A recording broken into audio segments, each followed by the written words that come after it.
अस्सलाम वालेकुम, मैं हूं गुलाम रसूल भट्टी और आप देख रहे हैं मेरा यूट्यूब चैनल। नाज़िर काम, इस्लामाबाद हाई कोर्ट से बड़ी पेशरफ्त हुई है इमरान खान साहब के हक में, और दूसरी जानिब बल्ले का निशान वापस मिलने का गुस्सा जो है वो आज दिखाया जा रहा है।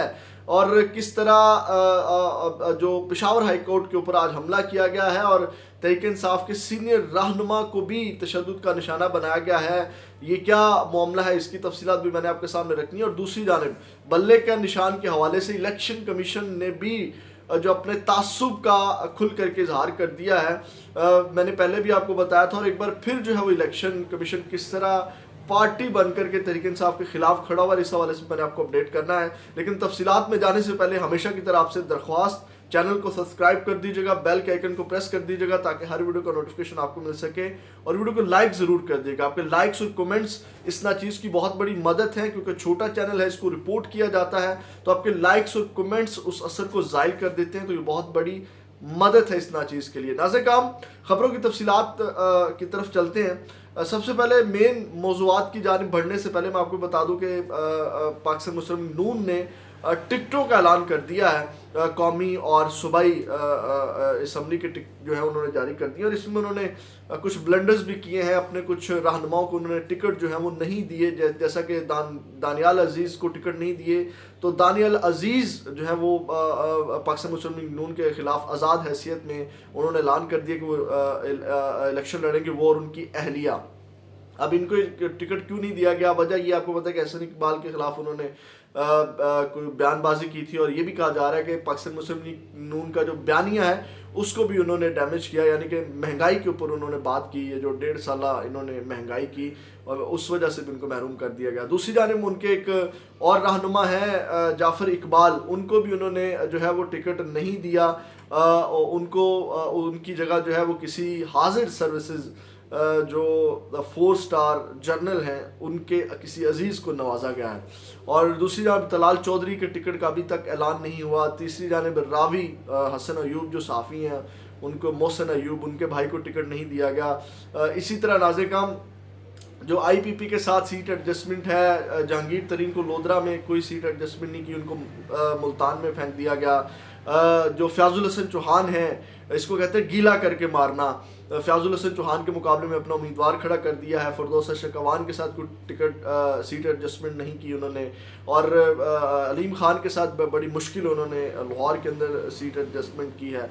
तो ये नाज़िर काम सूरत हाल है अपने, यानी कि अपने अजीज़ जो कुर्बानियाँ दी हैं, जैसे दानियाल अजीज़ की अगर मैं बात करूँ तो नाहली काटी, उन्होंने पार्टी के साथ बड़ी मुश्किल वक्त में वो खड़े रहे, तो उनको टिकट देना बनता था, और तलाल चौधरी को भी देना बनता, क्योंकि तलाल चौधरी के मुकाबले में वो भगोड़ा आफ्ताब वसीर आफ्ताब आई थिंक उनका नाम है, उनको टिकट जो है वो देने के ज़्यादा चांसेस हैं। तो टिकट के हवाले से ये मुख्तसर मैंने कहा मैं चले आपके सामने रख दूं, उन्होंने टिकटों के ऐलान कर दिए हैं। तो ये 2-4 थे। और दूसरी जानिब उन्होंने गुजरात के अंदर जो शुजात के बेटे के साथ सीट एडजस्टमेंट जो है वो भी की है, लेकिन उनके जो भतीजे हैं मूसा वगैरह जो पहले मोनस इलाई के साथ है फिर छोड़ करके चले गए, उनके साथ भी कोई सीट एडजस्टमेंट नहीं हुई। अब आते हैं नाज़िर का मेन मौज़ूआत की जानिब। ये ब्लंडर भी कर रहे हैं तहरीक इंसाफ वाले, ये क्योंकि जो टिकट्स नहीं दिए जा रहे, ये पूरी ग्रुप बंदी होती है, तो ये बगावत का भी सामना करना पड़ता है। ये बड़ी चीज़ें जो हैं वो, क्योंकि जो कैंडिडेट्स इन्होंने खड़े किए होंगे उनके खिलाफ अंदर खाने बड़ी लॉबिंग होती है, तो ये नून लीग का कह लें ब्लंडर होगा या इसका नुकसान उठाना पड़ेगा। नाज़िर का मेन मौज़ूआत की जानिब आते हैं।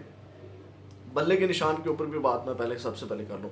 आपको पता है पेशावर हाई कोर्ट ने जो है फैसला दे दिया, और फैसले के बाद उन्होंने कहा कि आप सर्टिफिकेट और बल्ले का निशान और तमाम चीज़ें जो है वेबसाइट के ऊपर जो है वो जारी करें। तो आप तासुब का यहाँ से अंदाज़ा लगा लें, इलेक्शन किस तरह एक पार्टी बन के तहरीक इंसाफ के खिलाफ खड़ा हुआ है, यहाँ से अंदाज़ा लगा सकते हैं। अभी जब मैं ये वीडियो रिकॉर्ड कर रहा हूँ आधा दिन गुजर चुका, अभी तक वेबसाइट के ऊपर बल्ले का निशान जो है वो जारी नहीं किया गया। जो चेयरमैन का खाना है तहरीक इंसाफ का नाम है, लेकिन वहाँ पर जब इस्लामाबाद पेशावर हाई कोर्ट ने ये मान लिया है कि जो बैरिस्टर गौहर है, मतलब इंट्रा पार्टी इलेक्शन को उन्होंने तस्लीम कर लिया, और उसके मुताबिक जो है वो कानूनी तौर पे बैरिस्टर गौहर जो है वो चेयरमैन तहरीक इंसाफ है, तो उनका नाम उस खाने में नहीं लिखा गया। और आज इजलास भी बुलाया जा रहा है, और جو فیصلہ ہے اس کی کاپی بھی جو ہے وہ جاری کر دیا گیا ہے. تو وہ اب اس کا اجلاس بھی الیکشن کمیشن کرے گا اور اس کے اوپر جو ہے وہ تمام چیزوں کو دیکھ کر کے مزید ابھی بھی بلے کے پیچھے پڑا ہوا ہے کہ سپریم کورٹ میں جا سکتے ہیں یا مزید کیا اس حوالے سے جو ہے وہ بلہ چھیننے کے حوالے سے پیش رفت ہو سکتی ہے. تو یہاں سے آپ الیکشن کمیشن کا جو ایک تعصب زدہ ان کا مائنڈ ہے یا جو کس طرح تحریک انصاف کے خلاف یہ الیکشن کمیشن والا ادارہ کھڑا ہوا ہے, آپ یہاں سے اندازہ لگا سکتے ہیں.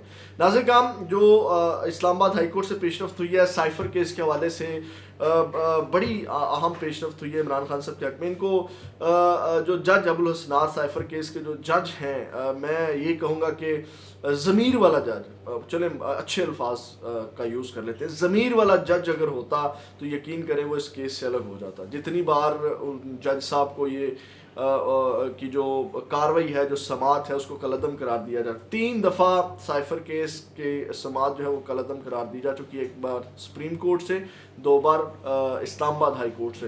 تو ناظرین کرام, آج بھی اٹارنی جنرل نے خود مانا کہ بالکل جو 14 دسمبر والا جو فیصلہ ہے وہ ٹھیک نہیں ہے جج ابوالحسنات کے ان کیمرہ والی سماعت والا, تو آپ اس کو جو ہے وہ کالعدم قرار دے دیں جج ابوالحسنات کے فیصلے کو. اٹارنی جنرل نے یہ بات کی. تو ناظرین کرام, اب جو پیش رفت ہوئی ہے, حکم امتناع تھا, آپ کو پتا ہے کہ سائفر ٹرائل روک دیا گیا تھا, وہ حکم امتناع جو ہے وہ ختم کر دیا گیا ہے. تو اب جو ہے وہ جو 14 دسمبر والا فیصلہ تھا, جو اس کے بعد ان کیمرہ ٹرائل کیا گیا, جو 13 گواہان کی جو گواہیاں لگوائی گئی, آپ کو پتا ہے دھڑا دھڑ تحریک انصاف کے لوگوں کو باہر روک کے, وکلا کو باہر روک کر کے, وہ تمام چیزیں جو ہیں وہ کالعدم قرار دے دی گئی ہیں. یعنی کہ 14 دسمبر کے بعد کی جتنی کاروائی ہوئی ہے ان کیمرہ, یا جو کہہ لیں کہ غیر آئینی, میں تو اس کو یہ بھی کہوں گا, تو وہ جو ہے وہ کالعدم قرار دے دی گئی ہے. تو اب از سرے نو, یعنی کہ دوبارہ سے جو ہے وہ یہ تمام پروسیس چلے گا, اور اٹارنی جنرل نے جو ہے وہ انہوں نے یقین دہانی کروائی ہے کہ یہ دوبارہ سے ہم اس کو کریں گے, اور جو گواہان کی گواہیاں لگی ہیں وہ بھی ہم دوبارہ سے جو ہے وہ بیانات قلم بند کریں گے. تو یہ ایک بڑی پیش رفت ہوئی ہے. اب جو ہے وہ دوبارہ اثر نو جو ہے وہ ان کو یہ تمام چیزیں جو ہیں وہ چلانا پڑیں گی, اور دوبارہ سے یعنی کہ ٹرائل اب شروع ہوگا عمران خان صاحب کا. وہ تمام چیزیں جو ہیں وہ مطلب آپ یہاں سے اندازہ لگا سکتے ہیں کس طرح یہ ٹرائل چلایا جا رہا ہے. بس میں نے وہی بات کی کہ اگر کوئی ضمیر والا جج ہوتا تو وہ اس کیس سے ویسے الگ ہو جاتا جتنی بار ان کی سماعت کو, ان کے ٹرائل کو کالعدم قرار دیا جا چکا ہے. تو یہ ناظرین کام پیش رفت ہوئی ہے, وہ جتنے بھی دوبارہ اب یہ یعنی کہ کہہ لیں کہ صفر سے اب دوبارہ کیس چلے گا. ناظرین کام آگے بڑھتے ہیں. پشاور ہائی کورٹ کے اندر بلے کا نشان کے حوالے سے آپ کو پتہ ہے اے این پی جو ایمل ولی خان والی جماعت ہے, وہ اپنے آپ کو بڑا کہہ لیں کہ پرامن ہونے کا دعویٰ کرنے والے لوگوں کی آج حرکت آپ دیکھیں کہ آپ کو پتہ ہے کہ پشاور ہائی کورٹ کے جو چیف جسٹس ہیں ان کے خلاف کمپین چلائے گی ایمل ولی خان کی جانب سے. تو تحریک انصاف کے رہنما ہیں خیبر پختونخوا کے اندر سے فضل محمد خان, انہوں نے جو ہے وہ توہین عدالت کی درخواست دائر کی تھی, جس کے اوپر آج ایمل ولی خان اپنے بھاری مطلب بڑی تعداد میں کارکنوں کے ساتھ پشاور ہائی کورٹ کے اندر پہنچے ہوئے تھے. وہاں پہ انہوں نے معافی مانگی توہین عدالت کی جو درخواست دی گئی تھی. تو وہاں پہ ناظرین کرام ایمل ولی خان کے جو کارکنان ہیں انہوں نے وہاں پہ دھاوا بولا, جو درخواست گزار ہیں تحریک انصاف کے رہنما ہیں فضل محمد خان, ان کے اوپر ان کو تشدد کا نشانہ بنایا, بڑی مشکل سے ان کا بیٹ بچاؤ کروایا گیا, بڑی مشکل سے ان کو یعنی کہ کارکنان کے اندر سے نکالا گیا. تو آپ اندازہ لگا لیں, اور یہ تمام غصہ وہی ہے. اور جو ایمل ولی خان ہیں 2018 میں یہ الیکشن بھی نہیں سے ہارے, اور بڑی 25,000 کے لیڈ سے وہ انہوں نے ہرایا تھا ایمل ولی خان کو فضل محمد خان نے. تو آج وہ غصہ نکالا گیا بلے کا نشان واپس ملنے کے اوپر. اب یہ اس حد تک یعنی کہ گر گئے جو اپنے آپ کو پرامن جماعتیں اور جو بڑے راگ لاپنے والی جماعتیں کہ ہم بڑے پرامن لوگ ہیں, آج وہ بھی تشدد کے راستے کے اوپر اتر آئے. ان کو بھی اپنی ہار جو ہے وہ یقینی جب نظر آ رہی ہے کہ تحریک انصاف جیت رہی ہے. ناظرین کرام یہ ایک بڑا کہہ لیں کہ جتنی مذمت کی جائے اور پھر اس کا ریئیکشن آئے گا تو پھر یہ کہیں گے کہ تحریک انصاف والے جو ہیں وہ دہشت گرد جماعت ہے, تشدد کرنے والی جماعت ہے. پھر یہ اس کے ریئیکشن کے اوپر اب آپ اندازہ لگائیں کہ اب ان کے اوپر ابھی تک کوئی کارروائی نہیں ہوئی. میرا خیال ہے اب اس کے اوپر جو ہے وہ پراپر کارروائی ہونی چاہیے. جتنی مذمت کی جائے ناظرین کم ہے. تو یہ ایک افسوسناک واقعہ پیش آیا پشاور ہائی کورٹ کے ہاتھا ہاتھے کے اندر اور وہاں پہ حملہ کرنا ہے. میں کہتا ہوں پشاور ہائی کورٹ کے اوپر حملہ ہے. میں تو یہ بھی اس کو کہوں گا کیونکہ اس کے ہاتھے کے اندر جو ہے وہ یہ حملہ کیا گیا ہے ANP کے کارکنوں کی جانب سے. تو یہ ناظرین کرام افسوسناک واقعہ پیش آیا. اگلی ویڈیو میں آپ کے ساتھ دوبارہ ملاقات ہوگی. اپنا بہت زیادہ خیال رکھیے گا. فیڈ بیک ضرور دیجیے گا. پاکستان زندہ باد.